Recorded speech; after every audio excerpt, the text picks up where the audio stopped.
24 tarde.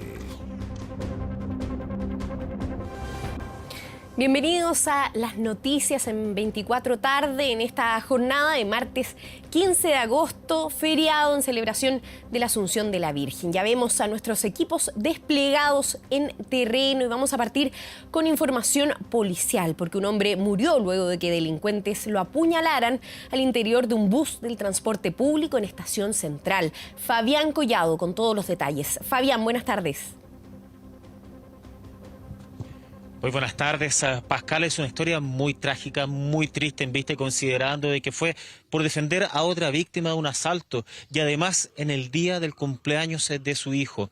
Todo esto comenzó cerca de las 19 horas en el recorrido 506 del sistema red, cuando la víctima de 58 años estaba desarrollando sus trabajos de electricista en la comuna de Maipú, en la avenida Pajaritos. Posteriormente abordó esta máquina rumbo a su domicilio a la población Lo Hermida Alto, en la comuna de Peñalolén.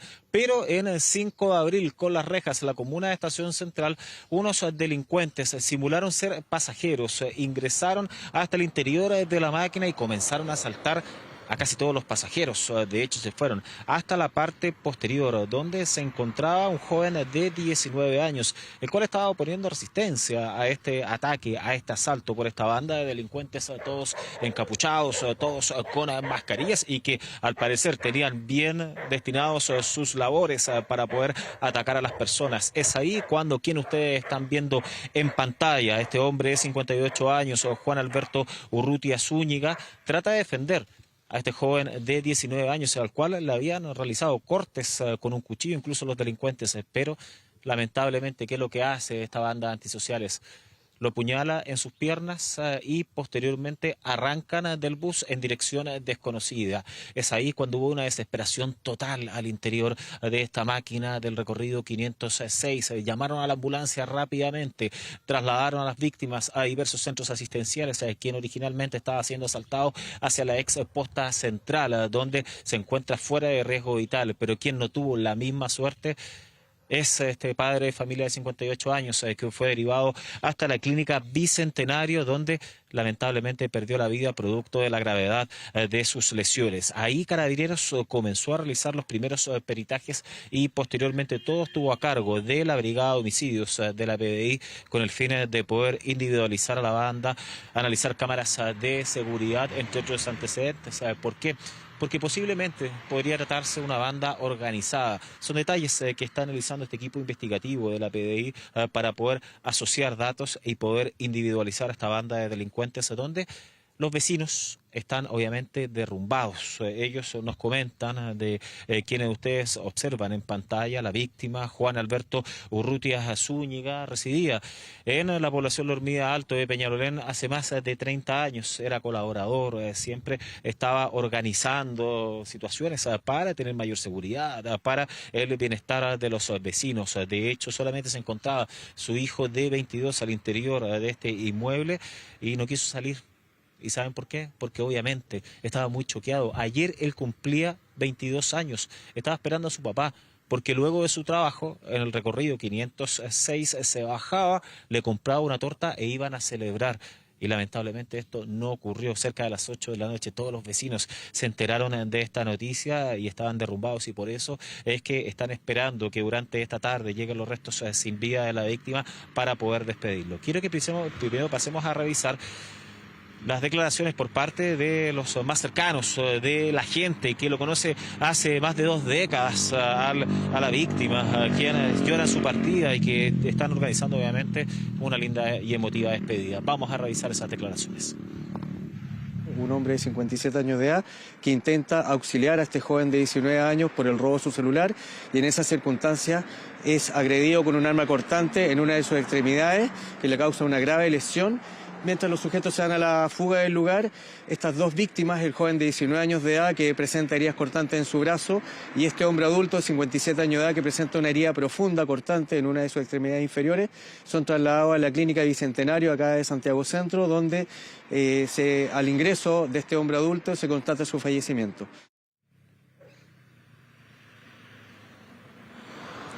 Bueno, ahí ustedes estaban escuchando las declaraciones por parte de los detectives de la Policía de Investigaciones de la Brigada de Homicidios. Están asociando datos fundamentalmente, porque no sé si se acuerdan ustedes que les estuvimos comentando en nuestras diversas ediciones de un asalto bastante similar que ocurrió entre la comuna de San Miguel hace pocos días y la comuna de Santiago, donde delincuentes subieron a un bus del sistema Transantiago, intimidaron a los pasajeros y un inspector de seguridad ciudadana de Santiago Centro fue apuñalado por un grupo de delincuentes. Un modo de operar bastante similar que la PDI está asociando. ¿Por qué? Porque la banda, al parecer, se trataría de organización delictual que estaría plenamente organizada y por eso es que podrían ser los mismos detalles que de todas maneras no son descartables y por lo mismo las cámaras de seguridad en el sentido del modo de operar van a ser fundamentales en medio de ambas investigaciones que estarían plenamente asociadas y que en este caso terminó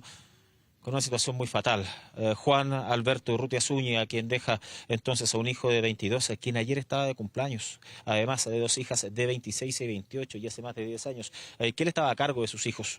¿Por qué? Porque él era viudo, su esposa había fallecido producto de un cáncer, entonces él estaba trabajando, luchando día a día para poder sacar adelante a su familia, hijos que lamentablemente quedan sin un padre, ya habían quedado sin una madre, ahora sin un padre y por lo mismo la familia se está organizando para poder ayudarlos en este momento tan triste, tan lamentable que está ocurriendo no tan solo a nivel de familia, sino que también a nivel de los vecinos. Escuchemos sus declaraciones. Estamos ahora con él, pues, o sea, ayudando acá, colocando las cosas que se necesitan, apoyando. Porque él tenía 3 hijos, ahora sus hijas quedaron solitas, porque su mamá también había fallecido años y ahora quedaron solitos ellos. Venía de su trabajo y de vuelta venía a comprar su torta porque querían celebrar el cumpleaños de su hijo. ¿Qué sorpresa. Él me parece que trabajaba, era eléctrico. Pedimos por favor que los hijos tengan consuelo, que los hijos puedan encontrar la paz porque perdieron a su padre, hace poco perdieron a su madre y ahora con esta tragedia tan grande de él haber defendido a un pasajero, perdió la vida. Entonces no lo encontramos justos como vecinos, que hoy en día estemos tan poco protegidos.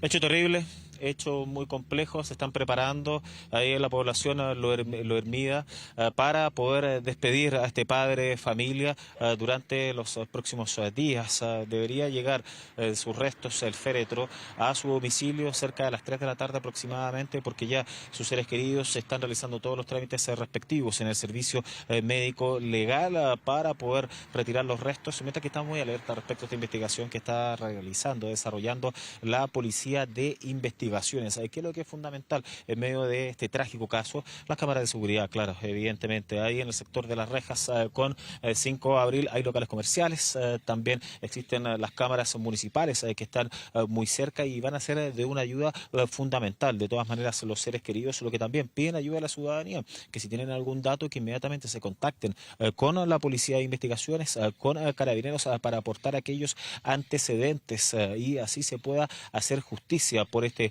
padre de familia, el cual fue asesinado por defender a la víctima de un asalto y además de eso, justo en el día del cumpleaños de su hijo, el cumpleaños número 22, estaba esperando este joven a su papá para poder celebrar, iba a comprar una torta, o sea, una situación tremenda, terrible que los afecta como familia y por eso es que están exigiendo justicia. De todas maneras, la Policía de Investigaciones ahí en la comuna de Estación Central estuvo hasta altas horas de la madrugada tratando de esclarecer todos estos hechos, cerrando el área con el fin de poder obtener algún antecedente, algún dato importante, y aquello está siendo recopilado de todas maneras por los entes policiales.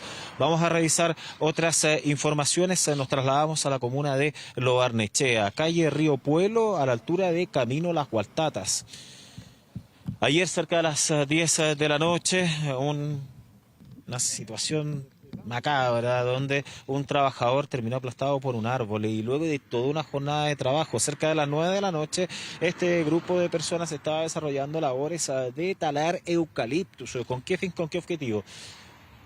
como las temperaturas descendieron durante esta jornada, se esperaban fuertes vientos, sobre todo para el sector oriente de la región metropolitana. Por lo mismo fueron encomendados para poder talar estos árboles con el fin de que no cayeran sobre las viviendas, ya que estaban en mal estado los eucaliptus. Es a raíz de aquello que estuvieron varias horas hasta las 9:30 de la noche ya en completa oscuridad desarrollando el trabajo, y es ahí cuando uno de los más cercanos va a buscar a su compañero de trabajo, lo perdió de vista y de un minuto a otro observa que lamentablemente se veía parte del cuerpo bajo estos árboles y por lo mismo llamaron a bomberos para que le prestaran ayuda, prestar los primeros auxilios. Estuvieron trabajando los voluntarios cerca de 40 minutos aproximadamente y claro, se confirmó la terrible noticia de que este trabajador de 56 años había fallecido producto de la gravedad de sus lesiones, falleció prácticamente de manera instantánea luego de este fuerte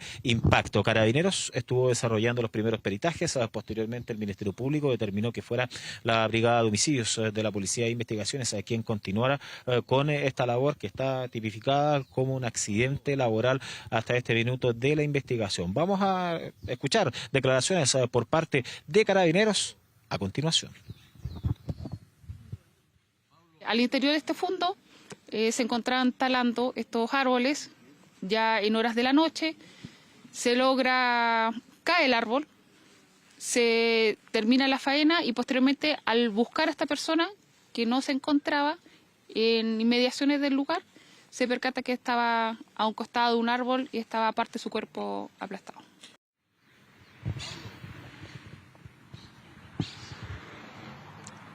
Los restos del trabajador ya fueron derivados hasta el servicio médico legal, donde se están viendo eventuales responsabilidades que pusieron en riesgo la vida. O sea, terminó sin vida este trabajador de 56 años luego de este fatal accidente ayer en la comuna de Lo Barnechea. Cerramos nuestro despacho, entonces muy atentos sobre todo a la investigación de este padre de familia ayer en la comuna de Estación Central, quien fue asesinado por este grupo de delincuentes al interior de un bus del Transantiago. Lamentablemente, tipo de asaltos que no es primera vez que lo vemos, es una de las primeras veces, o hace bastante tiempo que no veíamos, a donde un pasajero fue asesinado por defender a la víctima de un asalto y además de eso justo en el día de su cumpleaños iba a comprar una torta para poder celebrar a su hijo de 22 y lamentablemente eso no pudo ocurrir. Pascal.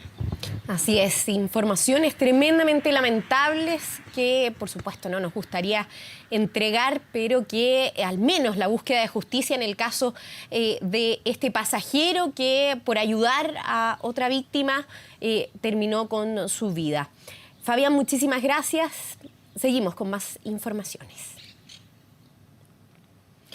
Bueno, y un hombre fue amenazado con un cuchillo al interior de un microbús en Valparaíso. Según testigos, la persona armada habría estado robando al interior del bus. Tomamos contacto con Catalina Balboa, quien tiene los detalles de este hecho. Catalina.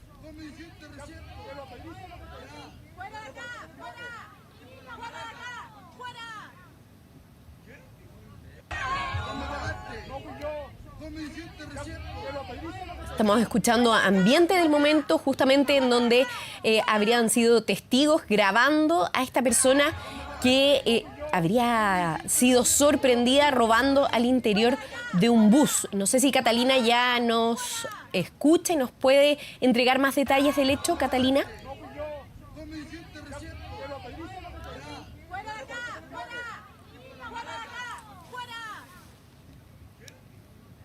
¿Ahora sí? Perfecto. Te escuchamos, Catalina. Ahora sí. Bueno, lo que les comentábamos, este hecho sin precedentes que ocurrió durante la noche de este lunes, donde un sujeto, quien se subió como un pasajero más al recorrido 705 de Valparaíso, lo que ocurrió fue que amenazó a una persona porque lo encaró debido a que esta persona lo había pillado robando a una pasajera. Fue ahí cuando los distintos pasajeros que se encontraban en esta línea empezaron a hacer que esta persona, este delincuente, se bajara de este microbús. Escuchemos parte del ambiente de ese tenso momento que se vivió en la noche de este lunes en Valparaíso. Ahora. Ya escucharemos estas declaraciones vinculadas con este caso policial en Valparaíso, pero ahora, como vemos en pantalla, va a hablar el canciller Alberto Van Klaveren, luego de que el presidente Gabriel Boric se presentara en el cambio de mando. Ignacia Jiménez desde Asunción. Sí, estamos, Pascal, con el canciller. Canciller, si nos pudiera hacer un balance de lo que es esta visita al cambio de mando, si pudo conversar con alguno de sus pares de Latinoamérica. Sí, acaba de terminar, está terminando un viaje muy breve, pero bastante intenso, en que asistimos al cambio de mando en Paraguay. Respecto del cambio de mando en Paraguay, podemos decir varias cosas. En primer lugar, siempre es importante celebrar un cambio de mando normal, un cambio de mando, digamos, con la institucionalidad, un cambio de mando propio de una democracia. En un momento en que la democracia realmente vive momentos más complejos en otras partes del mundo. En segundo lugar, estuvo presente Chile con su presidente, que también viajó acompañado del expresidente Piñera. El presidente Boric pudo encontrarse con sus colegas de los países de Sudamérica y también de América Latina en general. Han sido contactos bien interesantes. Y en tercer lugar, quiero también recalcar la importancia que tiene para Chile la relación con Paraguay. Paraguay es un país muy amigo de Chile, es un país que aprecia mucho también a nuestro país y es un país con el cual tenemos vínculos que son muy significativos y con el cual también compartimos proyectos que son importantes. Y entre esos proyectos destaco uno, que es justamente el corredor vial interoceánico, en que Paraguay está comprometido a completar el tramo que falta en este corredor. Y la habilitación de este corredor va a abrir oportunidades muy grandes para Chile, para la salida al Pacífico de productos que vienen de Brasil, de Paraguay, de Argentina y también grandes posibilidades sobre todo para el norte del país. Y en ese sentido quiero destacar que también está presente aquí en Asunción una delegación de la región de Tarapacá, presidida por su gobernador, José Miguel Carvajal, e integrada por el senador Soria y también el alcalde de Iquique, Mauricio Soria. Canciller, ¿cómo reciben las críticas de quienes han considerado que no era prudente en el mismo avión presidencial que viniera el presidente y el expresidente Piñera? Dicen que cómo invita al avión presidencial a quien acusó de violador de los derechos humanos. Dice incluso el alcalde Rodolfo Carter que este viaje no es republicano, sino es chabacano.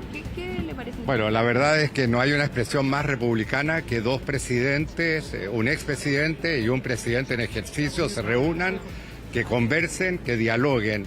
Tuvieron un intercambio muy interesante, valorado tanto por el presidente Boric como también por el expresidente Piñera. Lo que necesita el país en estos momentos es diálogo y la búsqueda de acuerdo. Eso es lo que esperan todas las chilenas, todos los chilenos. Y en consecuencia, este viaje también cabe ser destacado por eso. ¿Y le parece correcto de que en este contexto de una gira internacional el expresidente Sebastián Piñera califique las reformas del gobierno como refundacionales?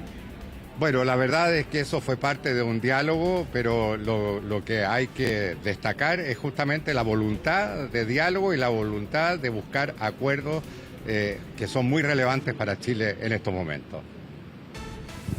Escuchamos entonces hasta ahí las palabras del canciller Alberto Van Klaveren después de ya terminada esta gira, esta breve visita de Estado, como decía el canciller, para el cambio de mando justamente de acá de Paraguay, donde asume el nuevo presidente de la República. Entregaba detalles también de lo que ha sido este viaje en conjunto con el exmandatario Sebastián Piñera, quien en horas de esta mañana también ofreció un punto de prensa mientras se desarrollaba este cambio de mando, con palabras bastante críticas para los diálogos, sobre todo pensando en las reformas que se van a comenzar a dialogar en los próximos días, en las próximas horas, con la oposición, asegurando que las reformas en un momento en materia de pensiones, por ejemplo, no eran buenas reformas. Pasemos a revisar esas declaraciones de Sebastián Piñera.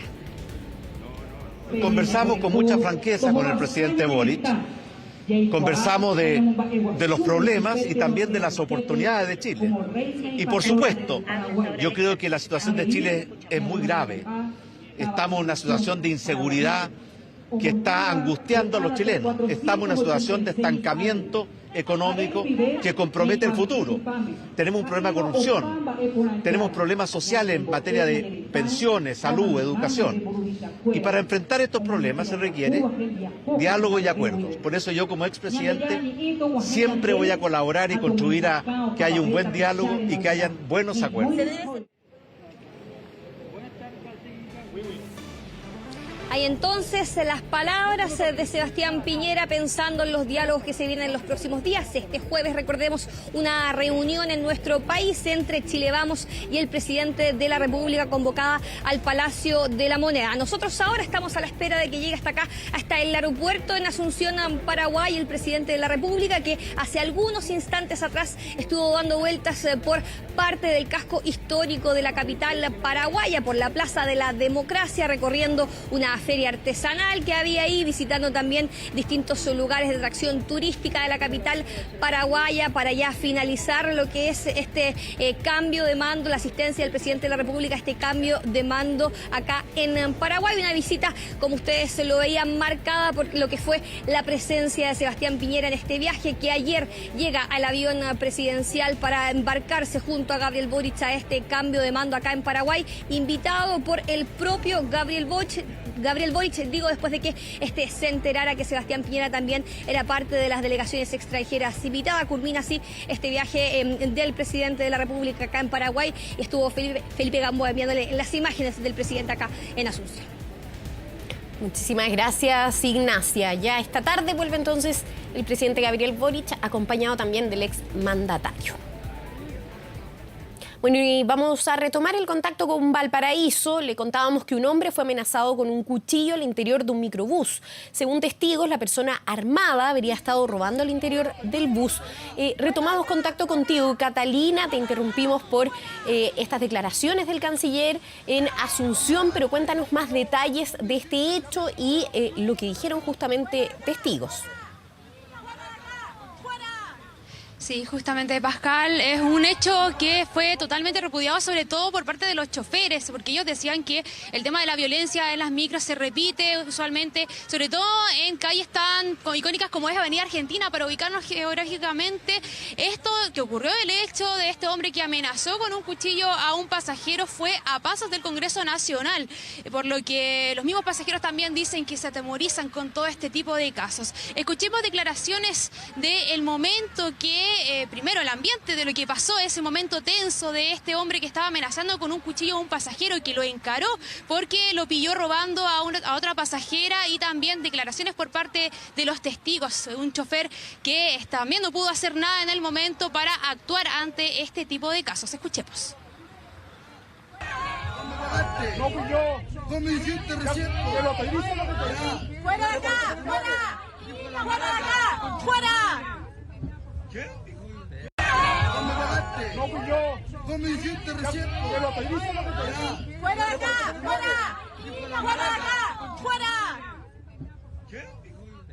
Yo iba manejando en este momento y de repente hubo un alegato atrás que me pegaste y te estáis metiendo los dedos, y ahí yo les cojo y sacó una cuchilla. Y después creo que andaba acompañado porque una niña empezó a tirarlo, y el de la pisadera empezó a tirar más palorotes, y ahí lo tiraron pajo. Y en ese caso no podemos hacer nada nosotros como conductores, porque la represalia o qué sé yo vienen, a pesar que hoy día andamos con un poquitito más de seguridad. Hoy en día el uso de las cámaras, más que nada, de las cámaras que nos instalaron en los buses, y ahí podemos graficar lo que está sucediendo prácticamente dentro de los buses.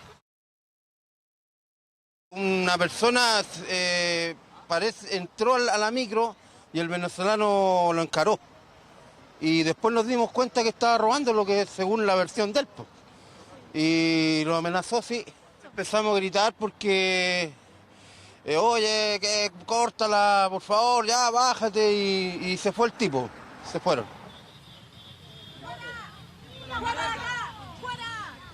Es un hecho que ha ocurrido en otras ocasiones, no es un caso aislado, en otras ocasiones ha llegado a momentos más trágicos. En esta ocasión los pasajeros intentaron bajarlo de alguna manera a este sujeto que se encontraba lejos de la persona que lo encaró, pero de igual manera fue peligroso para los mismos pasajeros que se encontraban ahí mismo. Ahí comentaba el testigo que estuvieron bajándole, gritándole para que se bajara lo antes posible, porque pudo haber incluso atacado a alguna de las personas que se encontraba alrededor de él, por lo que eso mismo también la atemoriza a los mismos pasajeros. Nosotros conversamos con algunas personas que tomaban esta línea, como también la micro en general en Valparaíso, y dicen que tienen que estar resguardados, tienen que estar preocupados también para que no les roben, para que no los ataquen. Sobre todo estos tipos de casos ocurren durante la noche, desde las 6, donde cae la oscuridad acá en Valparaíso, y esto primero le da mayor posibilidad a estas personas de subirse de la micro como un pasajero más, como uno más, pero que hacen este tipo de delitos. Escuchemos declaraciones por parte de pasajeros y sobre este video en particular.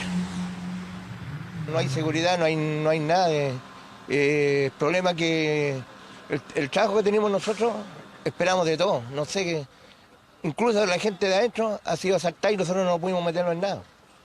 Por seguridad, después lo esperan a la huerta, una cosa así. Por eso, claro, porque pasamos en la calle.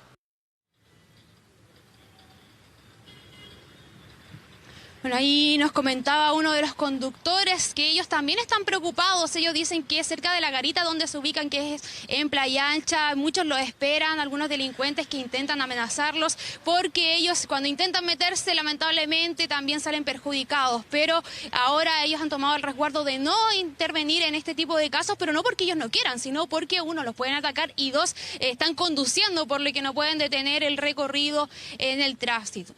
Es por eso mismo que también le dan a conocer a los pasajeros que tengan cuidado con sus pertenencias, sobre todo durante la noche cuando vienen los delincuentes a atacar, que muchos de ellos salen de la micro y lamentablemente no son detenidos. Incluso este video en particular, que no fue denunciado por parte de Carabineros, sino que Carabineros nos comentaba fuera de cámara que fue un video que se viralizó, a ellos les llegó la información, pero no recibieron ninguna denuncia, por lo que también es llamado a denunciar este tipo de videos, sobre todo cuando ocurren amenazas como este cuchillo, porque este delincuente está caminando probablemente por cualquier calle de Valparaíso y no ha sido detenido. Escuchemos declaraciones ahora sí de los pasajeros, tanto de esta línea como también de las micros de Valparaíso.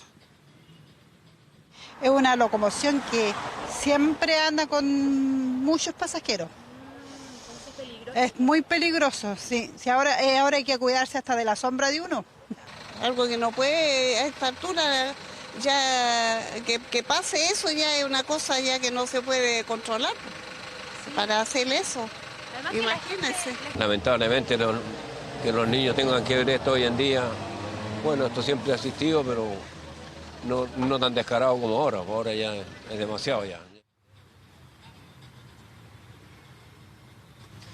Bueno, Pascal, y esa es la información desde Valparaíso, un video que se viralizó durante el lunes y también parte del martes, donde también en esta línea era recorrida por niños, por adultos que querían llegar a su casa a descansar para aprovechar después al otro día, este día feriado. Lamentablemente tuvieron que vivir este recorrido del terror con este sujeto que, a vista y paciencia de los demás, amenazó a este sujeto que estaba haciendo lo mejor, estaba evitando que le robaran a unos usuarios, pero lamentablemente pasó lo que tuvo que pasar.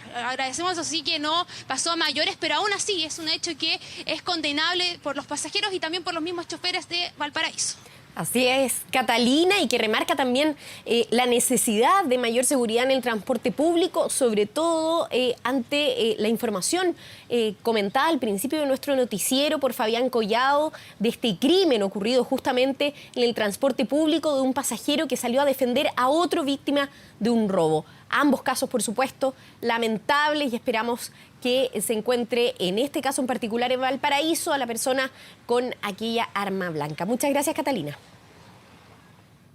Bueno, y habló Camila Polisi sobre el caso Lencería, negando el arriendo de la fundación para defraudar el fisco y apuntando la responsabilidad en contra del gobernador del Biobío y cuestionando la reacción del gobierno. Más detalles con David Yáñez. David, ¿cómo estás?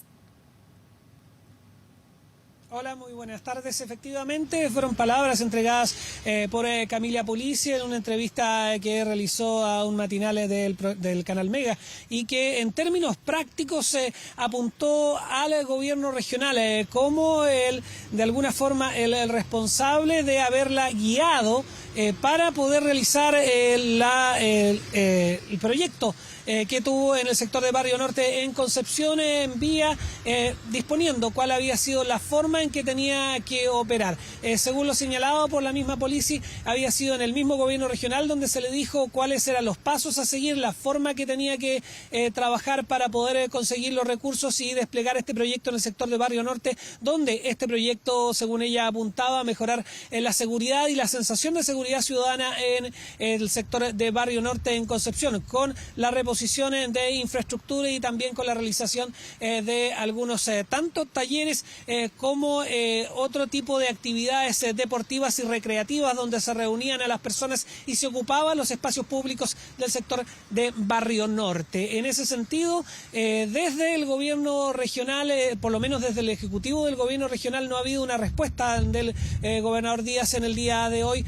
Sí ha habido algunas reacciones en referente a lo sucedido. Los primeros que reaccionaron tienen que ver con los funcionarios del gobierno regional. El gobierno regional existe desde el año 1993 y por lo tanto hay una estructura de aproximadamente entre 150 y 200 funcionarios. Ha ido variando a través del tiempo, que son los que están a cargo precisamente de la administración de proyectos que originalmente solamente pasaban desde las municipalidades y otros tipos de organizaciones, y después se fue ampliando a juntas de vecinos y fundaciones, que es lo último que está entrando en el financiamiento del gobierno regional. Ellos, a través de un comunicado, indicaron que en términos prácticos el aporte que han realizado ellos en la misión del gobierno regional lo han destacado a través de ese comunicado y señalar, y esto lo digo entre comillas, que como funcionarios y funcionarias no estamos disponibles para avalar situaciones irregulares o ilícitas al interior de nuestra institución, ya que somos los primeros interesados en cuidar y velar por la honra de nuestros funcionarios y el prestigio de nuestra institución. Eso es señalado por la Asociación de Funcionarios del Gobierno Regional, que de alguna forma están reaccionando también a lo que está sucediendo en las últimas semanas y que tiene que ver con el caso Fundaciones, el traspaso de dineros desde los fondos del gobierno regional hacia distintas fundaciones, 5 de las cuales están siendo investigadas penalmente por el Ministerio Público, y hay otras 19 que se está pidiendo de alguna forma explicaciones y que fueron detectadas en el mismo gobierno regional en cuanto a irregularidades. Apuntar también que ha habido reacciones a las palabras de Polisi, no solamente de parte de los funcionarios, sino también de parlamentarios e incluso algunos consejeros regionales. Primero, escuchemos. Camila Polisi indica con toda claridad que recibió apoyo en la confección de ese proyecto desde el propio gobierno regional. Aquí, la gobernación regional tiene que dar mucho más explicaciones. Esto que ha pasado en la región es gravísimo. Pasó a vista y paciencia de las autoridades del gobierno regional. Tengo por qué no creer en las declaraciones de la señorita Polisi, pero esto no le quita responsabilidad en ningún caso. Acá hay antecedentes suficientes, audios, intentos de persuadir a una persona para bloquear la investigación. El Ministerio Público debe actuar cuanto antes y hacer pagar a todos los responsables. Parlamentarios de la región del Biobío que se pronuncian respecto a la situación que está registrándose en el gobierno regional del Biobío, que según la evaluación a nivel nacional sería el segundo más implicado en situaciones irregulares en cuanto a montos. El primero sería el de la región de los lagos, pero ya ha habido también reacciones de los mismos consejeros que durante esta mañana se vieron de alguna forma sorprendidos con las declaraciones de Polisi. Escuchemos. Cualquier entidad, sea fundación, organización pública o privada, puede venir al gobierno regional a pedir la asesoría respectiva para un proyecto determinado. Pero ahí, a decir que hay un trato preferencial o que se le ayudó en un cierto camino directriz, deja mucho que desear. A raíz de todos los hechos que han ido avanzando y el relato mismo de ella también, de verdad que queda en evidencia que el acuerdo político es desde un principio con Camila Polisi. Reacciones a las palabras de Camila Polisi en la primera entrevista que ha entregado en forma extensa. Tenemos algunos extractos de transcripciones de esta entrevista para ver efectivamente cuáles son los puntos en los cuales ella pone el énfasis de las explicaciones. Hay otros que son importantes en los cuales no tuvo ninguna palabra al respecto, como por ejemplo el tema de la filtración de los audios con respecto a uno de sus ex socios, pero esto fue lo que ella dijo. Escuchemos. Estoy cansada de que se sigan instalando cosas que no son reales. Esto me ha afectado mucho, pero más allá de mí, esto ha afectado mi entorno, mi familia. Pienso que corresponde que hay que dar la cara. Es primera vez que yo postulaba a un proyecto como este, por lo tanto, claro que ellos fueron los que me fueron orientando. Por lo que a mí me explicaron, hay fundaciones, universidades que apadrinan proyectos y ellos lo presentan dentro de su personalidad jurídica y está dentro de lo que se acostumbra a hacer.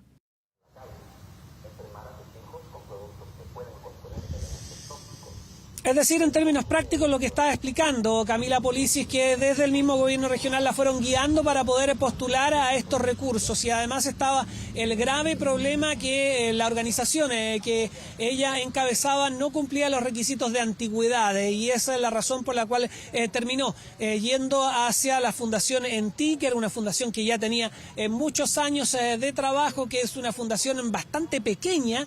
En términos prácticos, lo que hacía esta fundación hasta antes de verse involucrada en esta situación con el gobierno regional del Biobío eran pequeñas celebraciones, pequeños aportes, apoyos a jóvenes, a adultos mayores, reparaciones, cosas realmente mínimas, pero sí importantes para las personas que se veían beneficiadas con ellas. Es de esta forma, a través de la guía del gobierno regional, según lo que dice Polisi, que finalmente termina llegando a un acuerdo, prestando servicios a la Fundación ENTI, y en términos prácticos ella niega que lo haya arrendado, que haya arrendado esta fundación. Sí reconoce que hizo aportes en dinero al presidente de la fundación para que pudiera realizar sus labores. Escuchemos algo más de esta transcripción de los audios.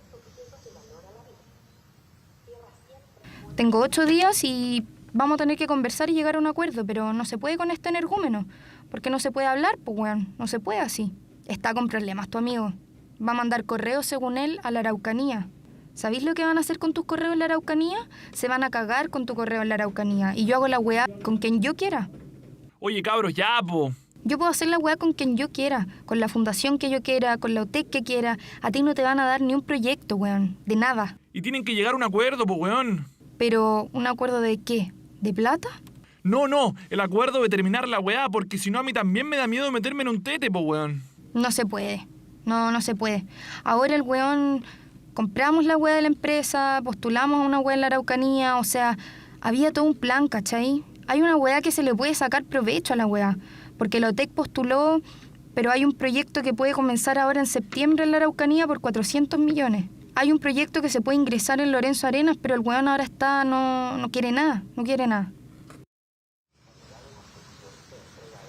Transcripciones de los audios puestos a disposición del Ministerio Público por parte de una de las personas que estaba participando precisamente de estas reuniones, Matías Godoy, quien en términos prácticos era el administrador de la OTEC, que fue comprada en Santiago para poder participar en estos pagos de dineros de parte del gobierno regional hacia la Fundación de ENTI, la Fundación de ENTI ejecutarlo a través de pagos hacia esta OTEC.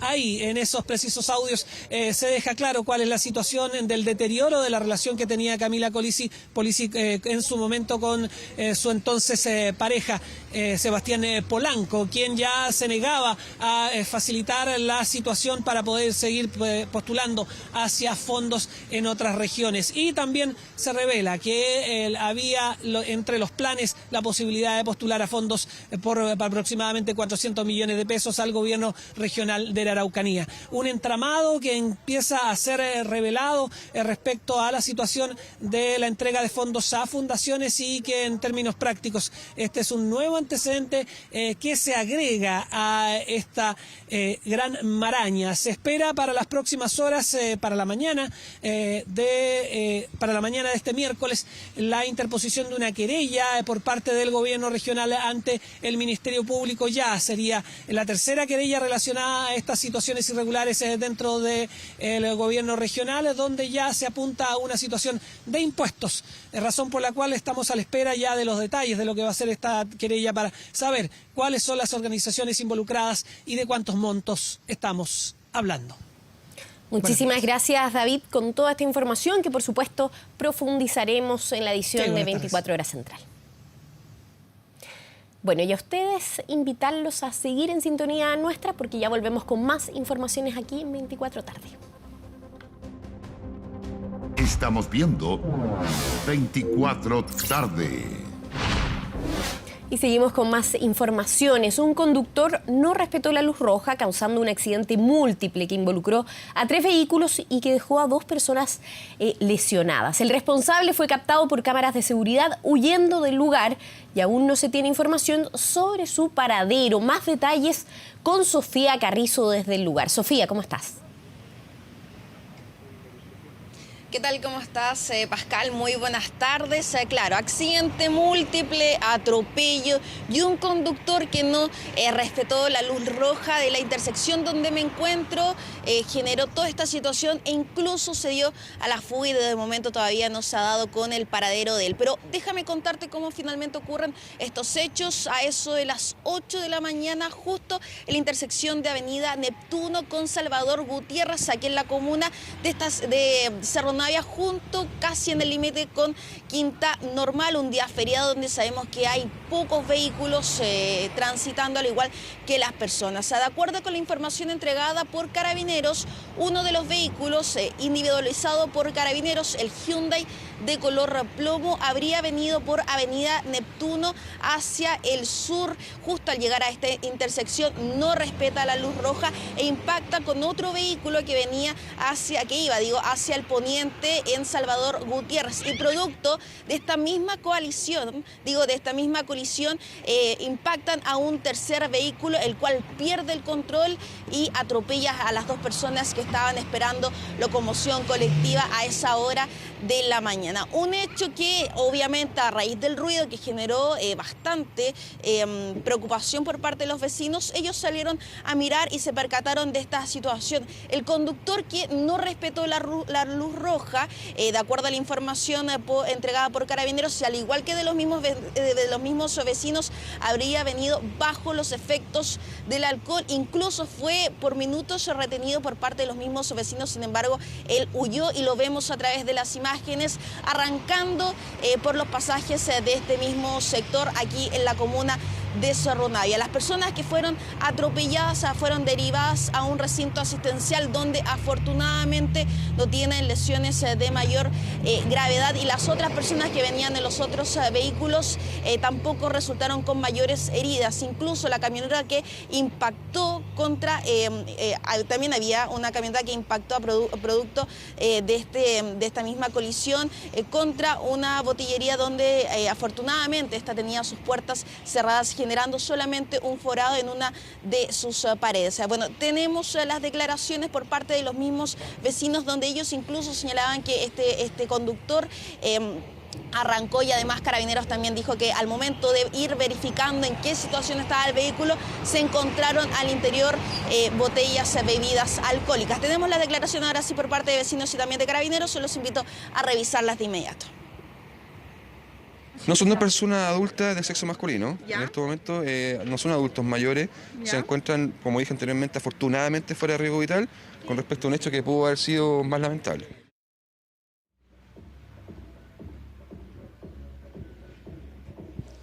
Claro. Claro, y bueno, escuchábamos las declaraciones por parte de Carabineros, donde él finalmente confirma lo que yo les comentaba, que al interior del vehículo del Hyundai, que es puntualizado por Carabineros, el que no habría respetado este semáforo, la luz roja, al interior había presencia de bebidas alcohólicas. Bueno, un hecho que no es aislado, decían los vecinos, desde ya hace varias semanas, tiempo atrás, ya se habían producido varios accidentes donde las personas muchas veces, los conductores, pasan exceso de velocidad, no respetan el semáforo. Incluso hablamos con una de las personas que trabaja al interior de la botillería, la esposa del dueño, y ella decía que no era primera vez que un vehículo impactaba a su local comercial justo en la esquina atrás mío. Bueno, tenemos las declaraciones por parte de las personas que viven en este lugar y también desde la misma botillería. Los invito a revisarlas de inmediato. La parte de adentro está trizada la muralla y se hizo ese forado. Ya. Más la reja, que igual se soltaron un poco. Es como la tercera vez que ya han chocado. Ya. La otra vez pasaron a llevar ese portón hacia adentro. Ya. Y se metió el vehículo hacia adentro, pasó soplado y para allá. Se pidió la valla de contención aquí. Y dijeron que la iban a colocar. Y todavía no pasa nada. Escuchamos el ruido, el golpe. Salimos todos a mirar porque igual habían personas tiradas en el suelo que estaban esperando la micro en la mañana. ¿Y el conductor del vehículo se arrancó, no? Se arrancó. Lo tenían reducido, pero bomberos dijo que no lo podían retener y se fugó. Bueno, ahí teníamos las declaraciones por parte de los mismos vecinos donde ellos, ahí dicen que este conductor se bajó del vehículo, habría venido bajo los efectos del alcohol y fue ahí reducido por vecinos, pero finalmente huyó, y ahí lo veíamos a través de los pasajes que ya han pasado un poco más de 5 horas, 6 horas desde que ocurre este hecho aquí en la intersección de Avenida Neptuno con Salvador Gutiérrez, y de momento no ha sido detenido este conductor, que afortunadamente un hecho que no pasó a mayores, o no hubo personas fallecidas a causa de la responsabilidad de un conductor, precisamente porque sabemos es un día feriado. Pero ¿qué hubiera pasado, Pascal, si hubiera sido un día normal a las 8 de la mañana, donde sabemos que al menos en esta intersección transita un número importante tanto de personas como también de vehículos? Tal cual. Habría sido mayor el daño de este conductor, que, tal como comentabas también, todavía no se da con su paradero. Gracias, Sofía. Y este jueves el presidente Gabriel Boric convocó a un encuentro a los partidos de Chile Vamos para avanzar en acuerdos en torno al pacto fiscal, a la reforma de pensiones, entre otros temas. Desde los partidos de la centroderecha insisten en que la totalidad del 6% debe ir a las cuentas individuales de los trabajadores, mientras continúa la gira de los ministros Jara y Marcel por el sur del país. Felipe Gallegos con los detalles de esta información. Felipe.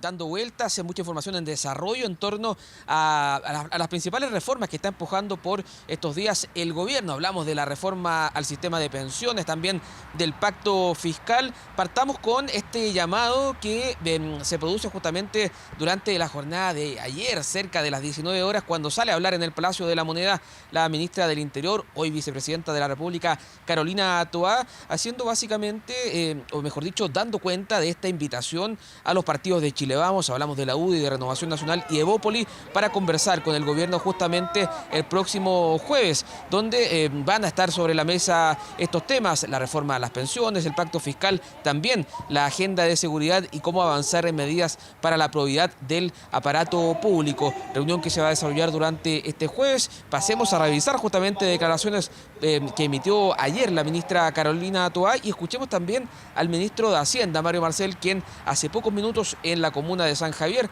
abordó justamente lo que espera de esta nueva fase de diálogo que se da con la oposición tras la salida del ministro de Desarrollo Social, Giorgio Jackson. El presidente ha acordado una reunión, ha invitado aquí a La Moneda a los partidos de Chile Vamos para iniciar o retomar más bien un diálogo en las materias del pacto fiscal, de la reforma previsional, pero también ver la posibilidad de lograr algunos entendimientos en la agenda que se va a llevar al Parlamento en materia de probidad y también reafirmar los compromisos que ya hemos tomado en la agenda de seguridad.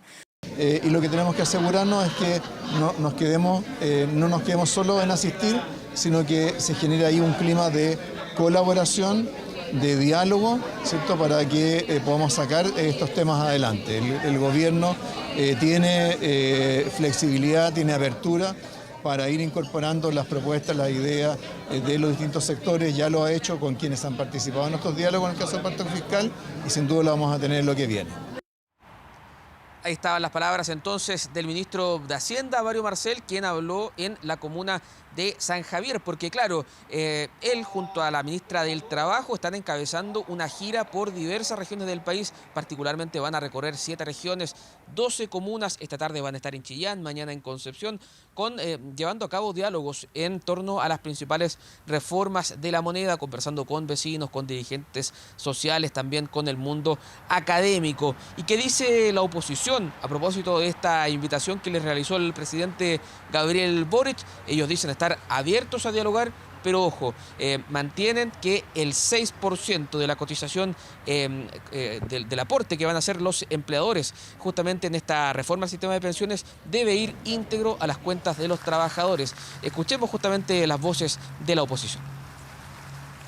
Lo importante sería que el gobierno se rindiese ante la realidad y se diera cuenta que no tiene apoyo ciudadano ni apoyo en el Congreso para las reformas refundacionales que proponía en su programa inicial. Por lo tanto, mientras el gobierno se aleje más del octubrismo, más de las reformas iniciales, más encuentros vamos a tener.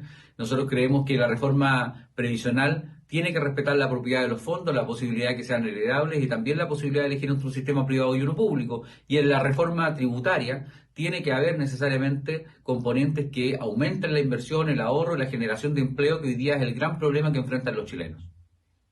Nosotros somos un partido que cumple su palabra, estamos abiertos al diálogo, a conversar con el gobierno respecto a la reforma de pensiones. Pero también nosotros vamos a defender con firmeza y convicción en lo que creemos. Nosotros creemos, tal como el 80% de los chilenos, que el 6% adicional de cargo del empleador debe ir a las cuentas individuales. Y tenemos un consenso amplio en que hay que aumentar la PGU a 2.50 y por lo tanto ahí deberíamos avanzar rápido y no enfrascarlo en discusiones estériles. Ahí estaban las voces de la oposición abiertas al diálogo, pero también manteniendo sus condiciones para avanzar en acuerdos. ¿Y qué dice el oficialismo? 2 mensajes se han reiterado básicamente desde los partidos que hoy están en la moneda. Ellos dicen que primero, hay que dejar de lado las excusas. Ya salió del gabinete Giorgio Jackson y por ende ahora no hay excusas, dicen en el oficialismo, para sentarse a conversar, para intentar buscar consensos. Y la otra frase que se reitera por parte de los partidos oficialistas es que hay que ceder hasta que duela, porque claro, hay que básicamente intentar acercar posturas. Recordemos que el gobierno cedió ya en la reforma a las pensiones del 6 puntos a Fondo Solidario hacia 4 solidaridad y 2 a las cuentas individuales de los trabajadores. Es por eso que se ha reforzado este llamado también a la oposición a ceder para intentar llegar justamente a un acuerdo en torno a estas reformas. Los invito a revisar declaraciones por parte de los partidos oficialistas. Llegó la hora del diálogo y la búsqueda de un acuerdo por pensiones, pacto fiscal y seguridad. Mi llamado es al gobierno y a la oposición, a que todos cedamos hasta que duela, más allá de nuestras legítimas diferencias, para encontrar un mínimo común, un punto de encuentro que permite cerrar un consenso en estas materias tan importantes para el país y para todos los chilenos y chilenas.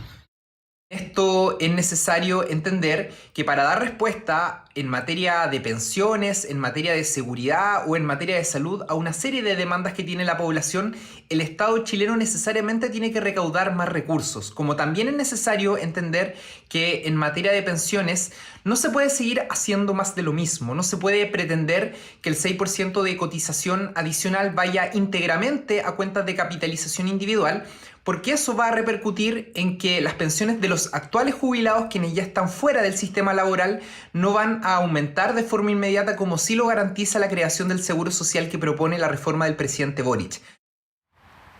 Para este jueves entonces están convocados los partidos de Chile Vamos a esta reunión con el presidente Gabriel Boric en La Moneda, que marca esta nueva fase de diálogos entre el gobierno y la oposición. No es la única reunión. El miércoles, es decir, mañana, se retoma la mesa de diálogo por las pensiones y se espera también la asistencia de la UDI, que vuelva justamente a sentarse en esta mesa técnica. Y para el próximo jueves, ya hablando de la próxima semana, el ministro de Hacienda, Mario Marcel, confirmaba durante esta jornada una reunión también por el pacto fiscal, donde se espera justamente la asistencia de la UDI, al menos a esta instancia. Son nuevas reuniones, nuevas instancias que buscan acercar posturas en torno a las principales reformas que está empujando La Moneda.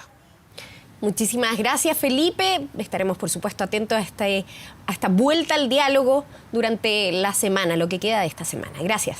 Buenas tardes. Bueno, y un hombre murió luego de ser acribillado por desconocidos mientras compartía con su pareja. Todo esto en plena vía pública. Los detalles los conoceremos con Fabián Collado. Fabián. Muy buenas tardes. Se trata de un crimen que tuvo lugar en la comuna de Renca. Cerca de las 2 de la madrugada, una pareja iba caminando por calle Bucalemo a la altura de Piedra Lobos, cuando desde un vehículo se bajaron al menos 2 delincuentes. Y las miradas se fijaron en el hombre de 29, el cual fue acribillado por estos delincuentes. Dispararon en reiteradas ocasiones, luego abordaron el vehículo en que originalmente se trasladaban y arrancaron en dirección desconocida. La ambulancia llegó para poder prestar los primeros auxilios a la víctima, la cual se constató su muerte en el lugar, ya que se encontraba sin signos vitales. Por lo anterior, Carabineros comenzó a realizar diversas diligencias en lo 19 en conjunto con el Laboratorio de Criminalística, donde pudieron establecer que los dos involucrados, tanto el fallecido como su pareja, tenían antecedentes previos y no se descarta de que pueda ser un ajuste de cuenta entre bandas rivales de la población Valle Central. De todas maneras, debido a que había mucha gente en los alrededores, el control de orden público de Carabineros, el grupo de operaciones policiales especiales tuvo que llegar con el fin de poder tratar de apaciguar la situación, de que los equipos investigativos pudieran desarrollar su trabajo. De todas maneras, todavía no hay detenidos y no se descartan otras aristas en medio de este nuevo asesinato,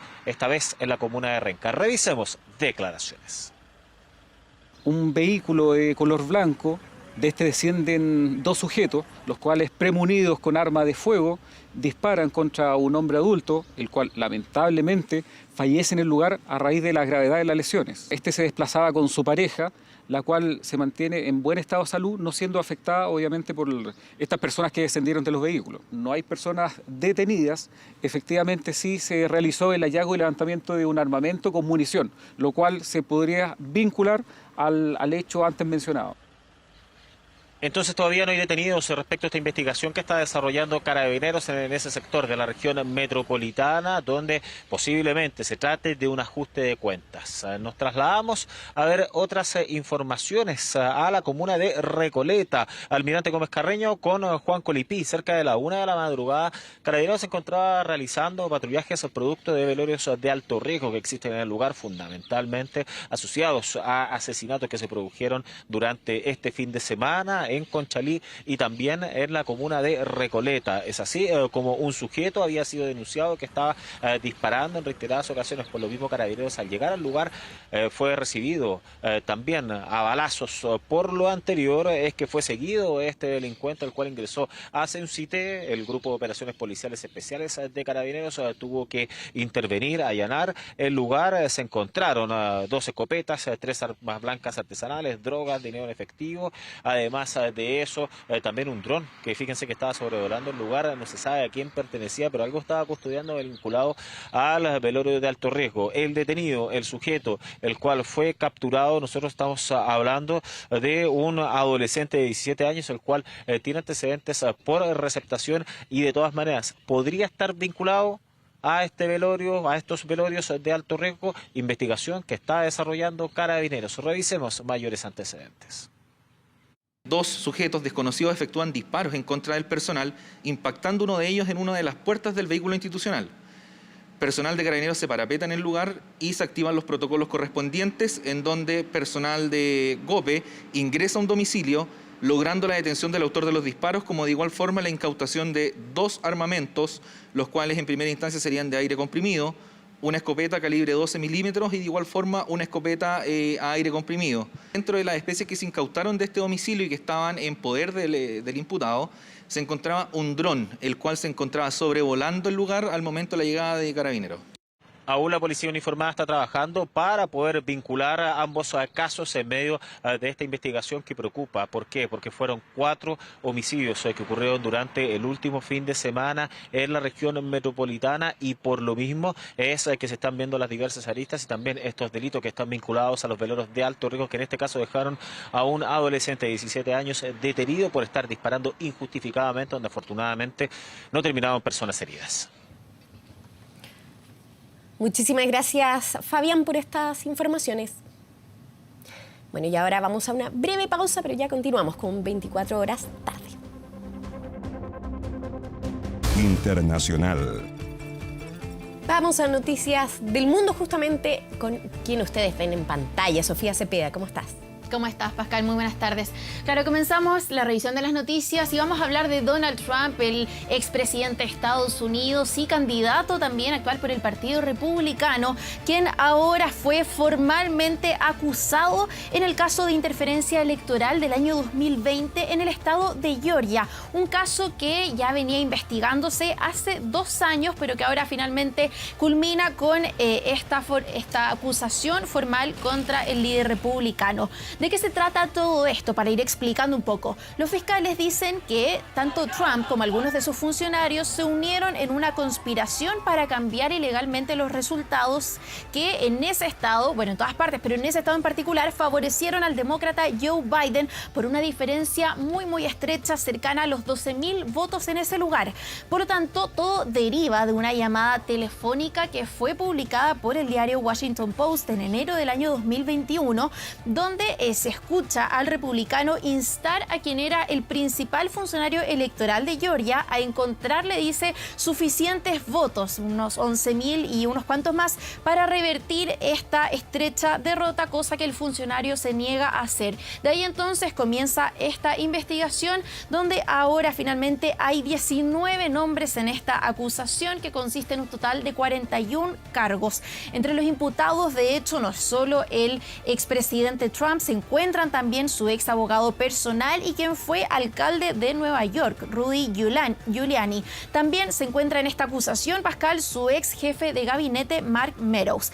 ¿Qué ha dicho el líder republicano? Lo hemos mencionado y ha sido la tónica de su discurso durante las acusaciones anteriores. También él afirma, de hecho, este lunes en una entrevista allá en Estados Unidos, que los cargos que se presentan ahora tienen motivaciones políticas, una acusación que fue negada por la fiscal a cargo Fani Willis. Tenemos parte de sus declaraciones y esta respuesta también a esta acusación que hace Donald Trump. Pasemos a revisarla.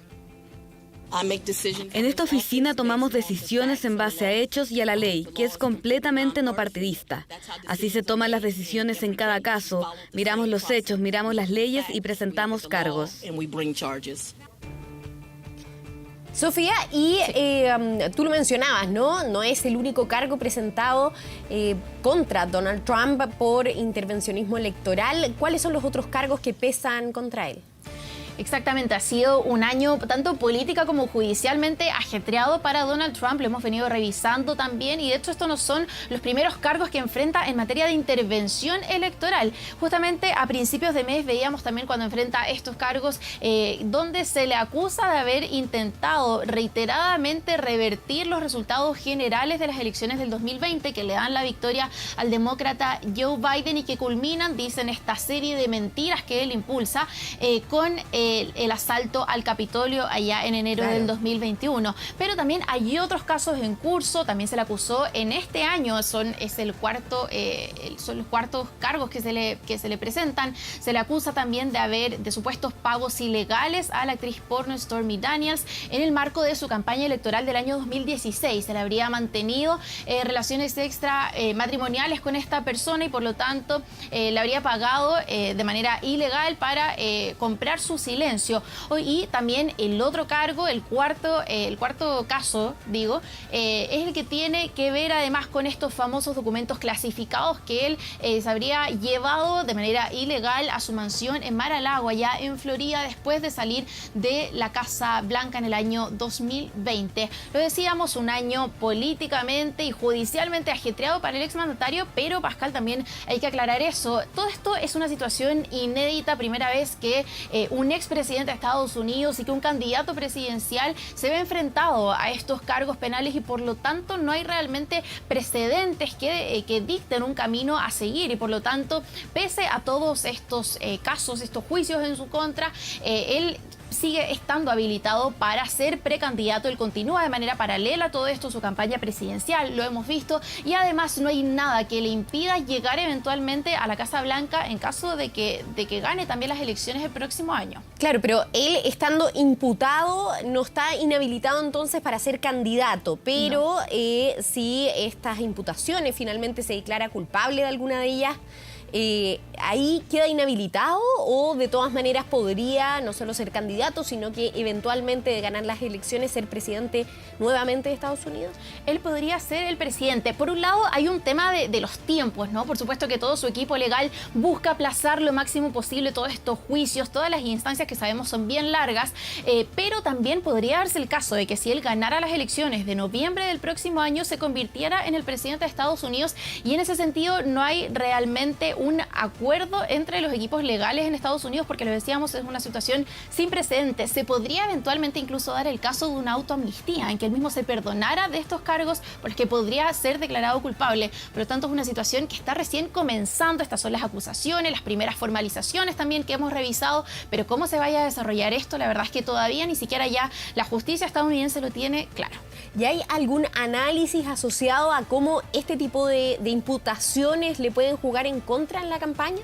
Es bien curioso eso, Pascal, porque hasta ahora, a pesar de todas estas acusaciones que hemos revisado desde principio de año, él sigue liderando las encuestas. Por un lado, para las primarias, para la interna que se viene dentro del Partido Republicano, él sigue liderando y quedándose con todas las preferencias, y también en el caso de que él se enfrentara eventualmente con el demócrata Joe Biden, que podría ser una contienda que se diera el próximo año, él también lidera los sondeos. Por lo tanto, todo esto parece no afectarlo en el escenario político. Él también sale a hacer frente a estas acusaciones, algo muy curioso. Él no se queda en silencio, él siempre aparece y dice que todo esto es parte de una caza de brujas en su contra, que todo esto tiene una motivación política, y justamente hace referencia a eso. Dice, si yo no estuviera liderando los sondeos, probablemente nada de esto estaría pasando. Entonces él también viene a responder de esa manera.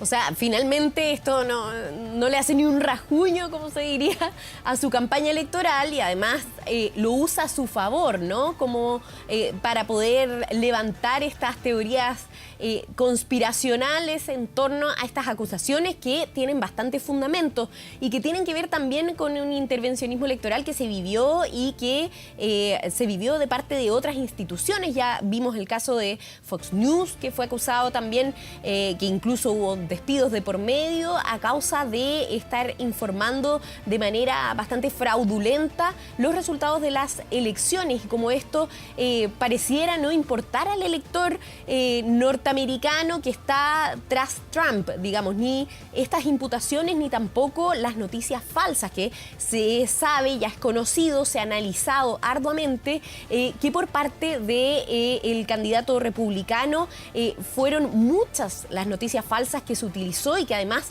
utilizó distintas redes sociales para viralizarlas y así lograr llegar a la Casa Blanca. Pareciera que nada de esto finalmente le importa o es realmente un hecho para dejar de votar por Trump de parte de los electorados duros, del electorado duro del republicano, ¿no? Exactamente, él sigue liderando las encuestas, y además también hay un fenómeno que incluso conversábamos ayer con un analista de Argentina a raíz del caso de Milei, por ejemplo. Claro. ¿Qué pasa también con estas figuras que vienen inicialmente a romper el status quo de un país? Finalmente este voto permanece más bien oculto, y votar con figuras como por figuras como estas termina siendo no tan socialmente bien visto. Por lo tanto, muchas veces los sondeos no son realmente bien capaces de captar estos votos. Por lo tanto, ya si las encuestas le están dando dando las preferencias, sería muy interesante y va a ser muy interesante ver finalmente cómo termina todo esto el próximo año, en noviembre de 2024, cuando sean finalmente estas elecciones. Va a ir todo en paralelo. Por un lado, los casos, el avance de los juicios, sus presencias en los tribunales, y por otro lado también los debates. Se viene una agenda muy políticamente ajetreada, así que viene un año intenso que por supuesto les estaremos informando en los meses que vienen. Pero lo que viene antes, viene este 22 de octubre, que son las elecciones en Argentina. ¿Qué podemos decir de este triunfo de Milei y cómo ha influido en la economía del vecino país? Claro, todo esto ha tenido efectos, por supuesto, económicos, también en términos políticos muy grandes. Vamos a hablar primero de lo económico, porque ha habido un verdadero choque postelectoral acá en la economía argentina. Ayer les informábamos la devaluación del peso argentino en un 22% y un aumento de 85 pesos del precio del dólar oficial. Sin embargo, hoy día también se da esta noticia de que el dólar blue, que es la divisa informal del país trasandino, superó la barrera de los 700 pesos y ahora este dólar paralelo subió en el mercado negro de divisas y cotiza a 705 pesos argentinos.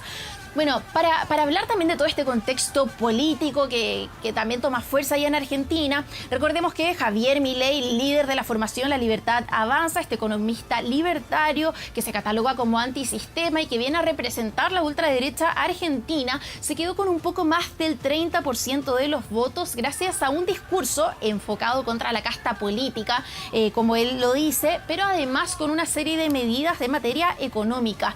En ese sentido, Pascal, él, por ejemplo, ha prometido la dolarización de la economía, la desmantelación del Banco Central y también habla de una reducción estricta de los ministerios para avanzar hacia un Estado bien austero.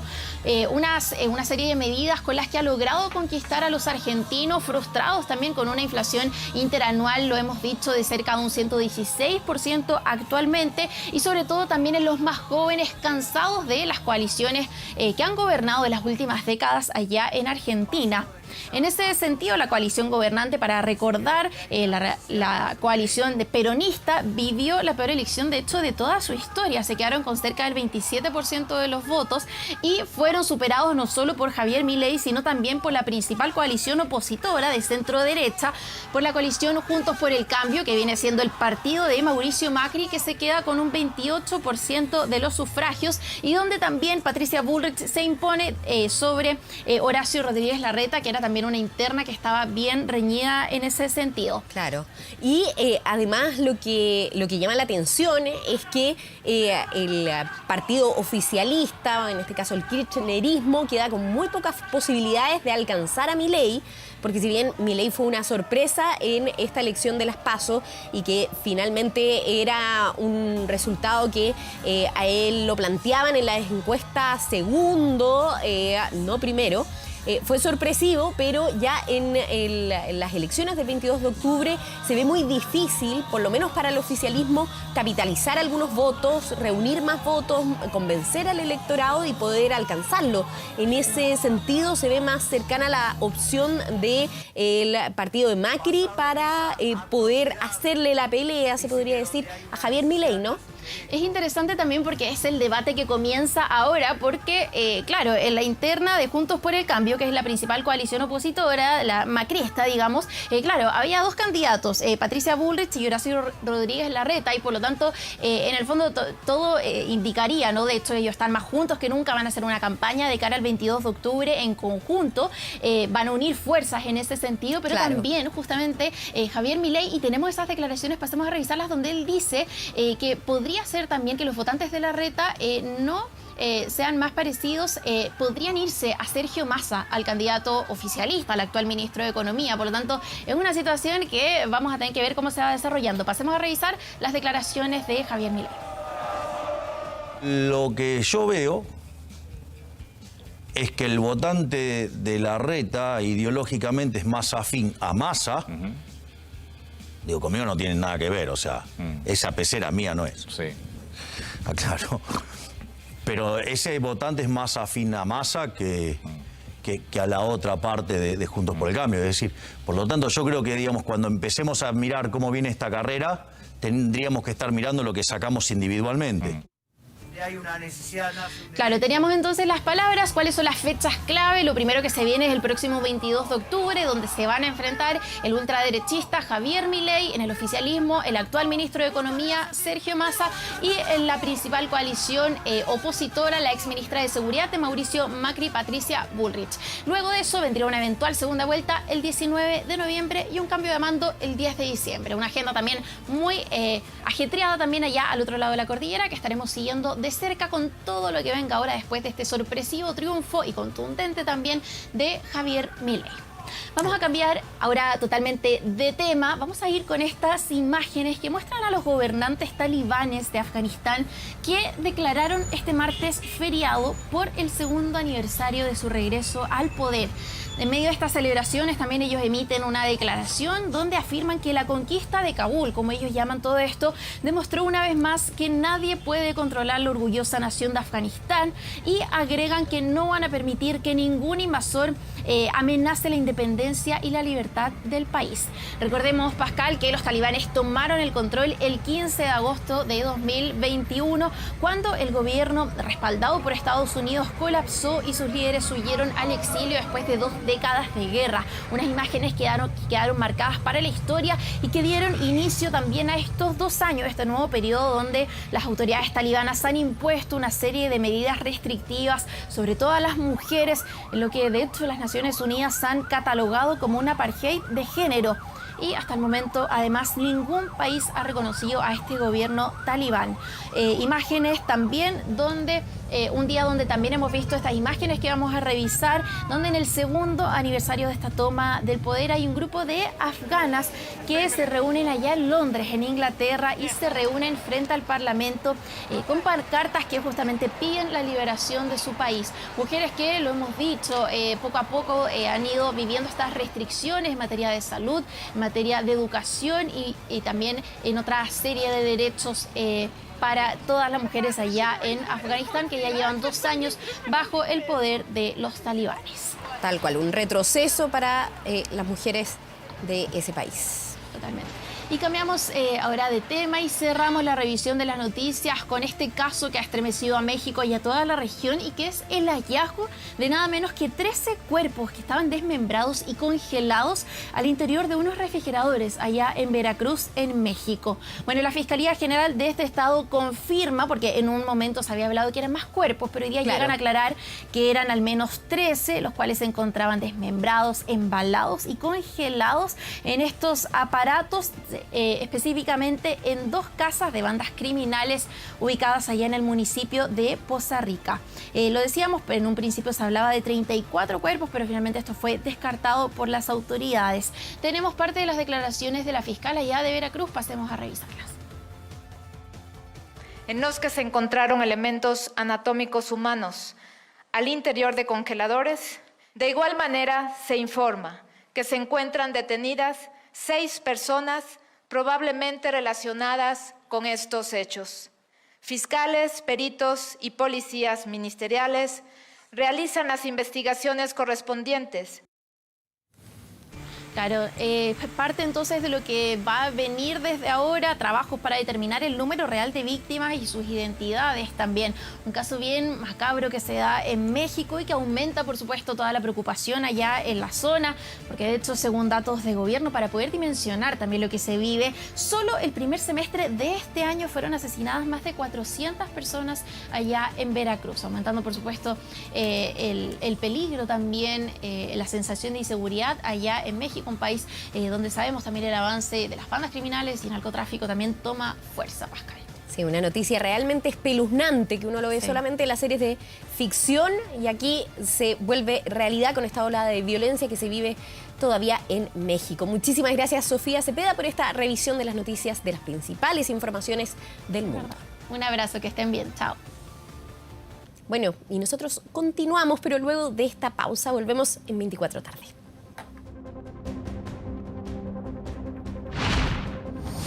Ya volvemos con...